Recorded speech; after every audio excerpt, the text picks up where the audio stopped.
नमस्कार मित्रों, आज हम पढ़ने वाले हैं पहला पाठ भाषा, लिपि, बोली और व्याकरण। तो शुरुआत करते हैं भाषा से। मनुष्य आदिकाल से ही समूह में रहता आया है, अतः वह एक सामाजिक प्राणी है। समाज में रहने के कारण मनुष्य स्वाभाविक रूप से एक दूसरे से संपर्क करता रहता है। इस संपर्क को बनाए रखने के लिए वह अपने विचारों का आदान प्रदान भी करता है। विचारों का यह आदान प्रदान भाषा द्वारा ही होता है। जैसे पहले चित्र में अध्यापक छात्रों को बोलकर पढ़ा रहे हैं और छात्र सुनकर समझ रहे हैं, जबकि दूसरे चित्र में बच्चा पुस्तक में लिखी बात को देखकर पढ़ रहा है और समझ रहा है। अतः स्पष्ट है कि भाषा सार्थक ध्वनियों का वह समूह है जिसके द्वारा हम अपने मन के भावों और विचारों को दूसरों के सामने प्रकट कर सकते हैं तथा किसी अन्य के भावों एवं विचारों को स्वयं समझ सकते हैं। मनुष्य द्वारा अपने भावों को दो प्रकार से प्रकट किया जाता है, मौखिक और लिखित। तो जो हमारे सबसे पहला पिक्चर था वो भाषा का कौन सा प्रकार है, क्या आप बता सकते हैं? ये भाषा का पहला प्रकार मौखिक भाषा है और दूसरा वाला लिखित भाषा। एक तीसरा प्रकार संकेत भी है, परंतु कभी कभी संकेत का आशय स्पष्ट नहीं हो पाता है, इसलिए इसे भाषा के रूप में मान्यता प्राप्त नहीं है। इसमें भाषा का स्पष्ट ज्ञान नहीं हो सकता। भाषा के रूप, भाषा के दो रूप होते हैं, मौखिक भाषा और लिखित भाषा। चलिए अब हम मौखिक भाषा पढ़ते हैं। भाषा के जिस रूप से हम बोलकर अपनी बात को अन्य लोगों तक पहुंचाते हैं उसे मौखिक भाषा कहते हैं।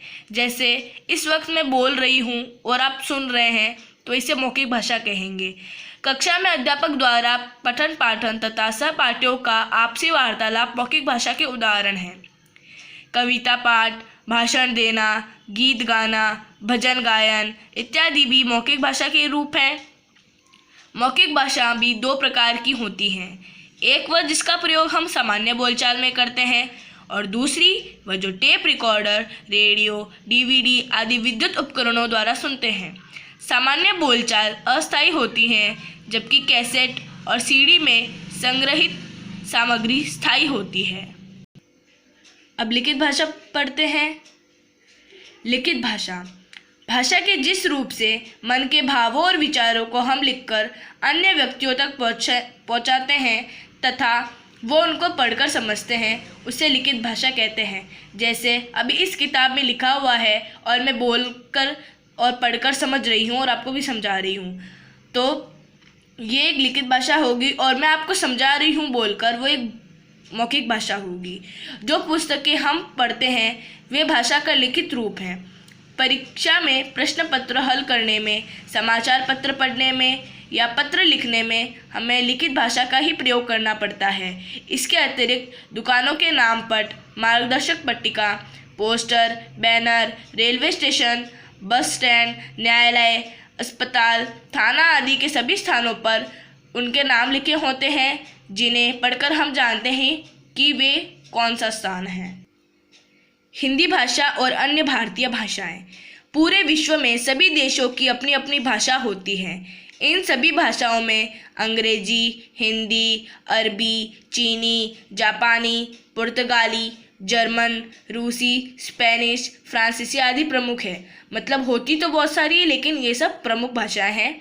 विश्व में सर्वाधिक जनसंख्या द्वारा बोले जाने वाली भाषा अंग्रेजी है तथा इसे ही अंतर्राष्ट्रीय भाषा की मान्यता प्राप्त है। हिंदी भारत की राष्ट्रभाषा है।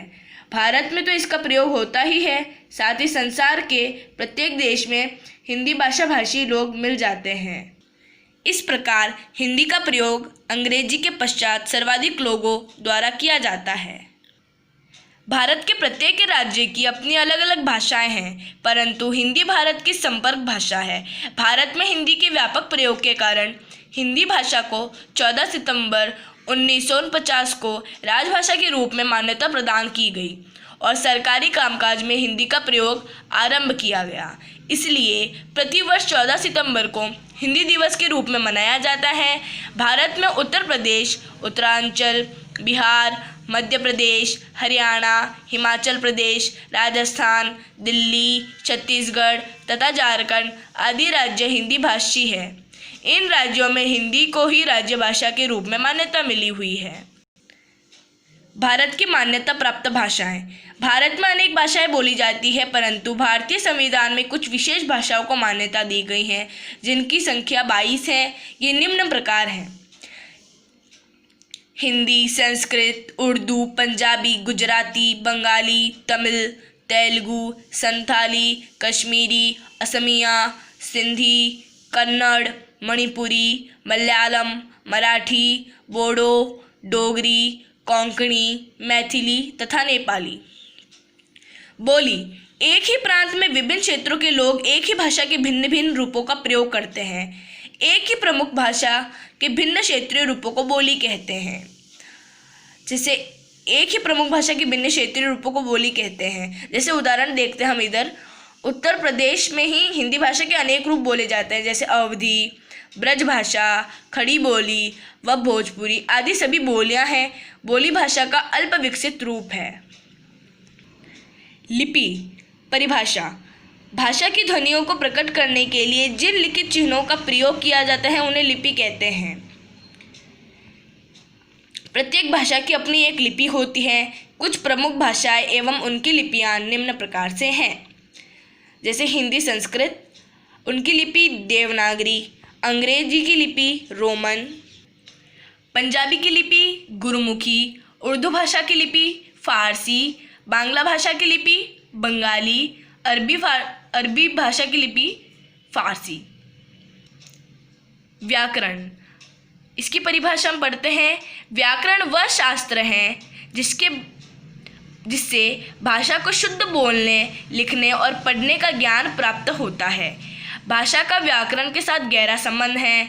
बिना व्याकरण के भाषा अधूरी है, क्योंकि व्याकरण के नियमों का प्रयोग भाषा को शुद्ध बनाता है। जैसे हम कुछ उदाहरण देख लेते हैं। जैसे इसका शुद्ध रूप, 2 बकरियां चर रहा है। इसका शुद्ध रूप 2 बकरियां चर रही है, क्योंकि बकरियां स्त्रीलिंग। मोहन सरला की कक्षा में पढ़ती है। इसका शुद्ध रूप, मोहन सरला की कक्षा में पढ़ता है। क्यों? क्योंकि मोहन पुल्लिंग है और पहले वाले में इसको स्त्रीलिंग बता रखा है, तो मोहन स्त्रीलिंग नहीं है, मोहन पुल्लिंग है, इसलिए मोहन सरला की कक्षा में पढ़ता है, यह आएगा। तो बच्चों, इस पाठ में हमने क्या क्या सीखा? भाषा सार्थक ध्वनियों का वह समूह है जिसके द्वारा हम अपने विचारों का आदान प्रदान करते हैं। भाषा 2 प्रकार की होती है, मौखिक और लिखित। मौखिक भाषा में विचार बोलकर व्यक्त किए जाते हैं तथा सुनकर ग्रहण किए जाते हैं। लिखित भाषा में विचार लिखकर व्यक्त किए जाते हैं तथा पढ़कर ग्रहण किए जाते हैं। प्रत्येक भाषा की अपनी एक लिपि होती है। हिंदी भारत की राष्ट्रभाषा है। एक ही भाषा के विभिन्न क्षेत्रीय रूपों को बोली कहते हैं। भाषा को शुद्ध रूप देने के लिए व्याकरण का प्रयोग किया जाता है। मुझे उम्मीद है कि आप लोगों को यह पाठ अच्छी तरह से समझ में आ गया होगा। धन्यवाद।